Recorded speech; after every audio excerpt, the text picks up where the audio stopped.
زلزلے کو ہندی زبان میں بھونچال کہا جاتا ہے۔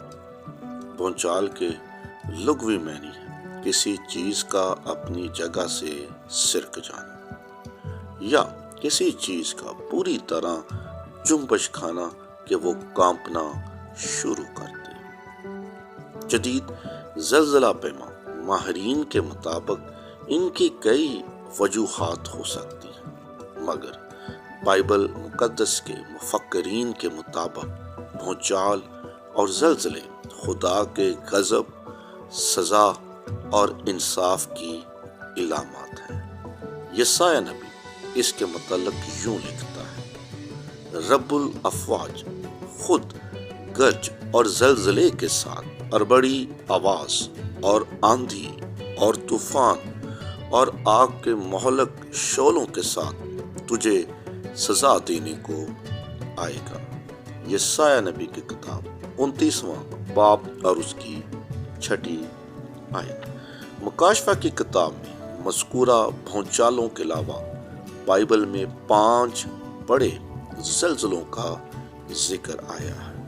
آئیں ان زلزلوں کو سلسلہ وار جاننے کی کوشش کریں۔ پہلا زلزلہ جس کا ذکر بائبل میں آیا ہے، اس کا حوالہ ہمیں سلاطین کی پہلی کتاب اور اس کے 19ویں باب کی 11ویں آیت میں ملتا ہے۔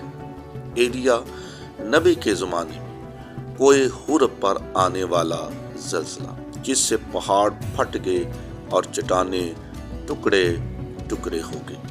کلام میں لکھا ہے، اس نے کہا باہر نکل اور پہاڑ پر خداوند کے حضور کھڑا ہو، اور دیکھو خداوند گزرا اور ایک بڑی تند آندھی نے خداوند کے آگے پہاڑوں کو چیر ڈالا اور چٹانوں کے ٹکڑے کر دیے، پر خداوند آندھی میں نہیں تھا، اور آندھی کے بعد زلزلہ آیا، پر خداوند زلزلہ میں بھی نہیں تھا۔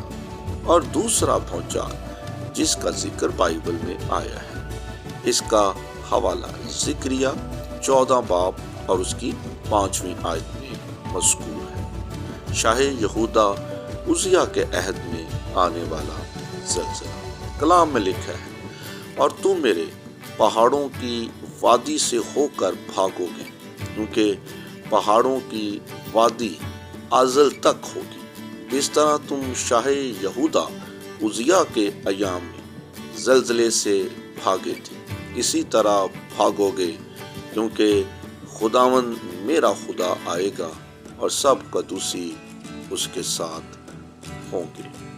اور تیسرا بڑا زلزلہ جس کا ذکر خداوند کے کلام میں موجود ہے، یہ اس وقت آیا جب خداوند یسوع مسیح نے صلیب پر اپنی جان دی۔ متی کی انجیل 27واں باب اور اس کی 51ویں آیت۔ یسوع نے پھر بڑی آواز سے چلا کر جان دے دی، اور مقدس کا پردہ اوپر سے نیچے تک پھٹ کر 2 ٹکڑے ہو گیا، اور زمین لرزی اور چٹانیں تڑک گئی۔ اور چوتھا زلزلہ اس وقت آیا جب خداوند یسوع المسیح اپنے وعدے کے مطابق مردوں میں سے جی اٹھے تھے۔ متی کی انجیل اس کا 28واں باب اور اس کی 2۔ اور دیکھو ایک بڑا بھونچال آیا، کیونکہ خداوند کا فرشتہ آسمان سے اترا اور پاس آ کر پتھر کو لڑھا دیا اور اس پر بیٹھ گیا۔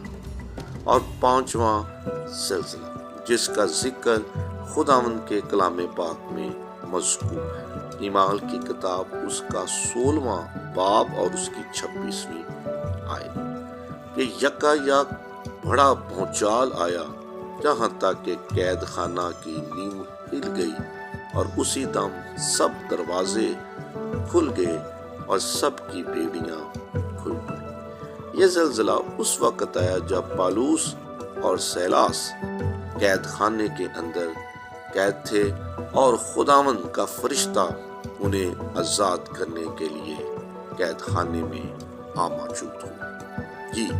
یہ وہ 5 بڑے زلزلے ہیں جن کا ذکر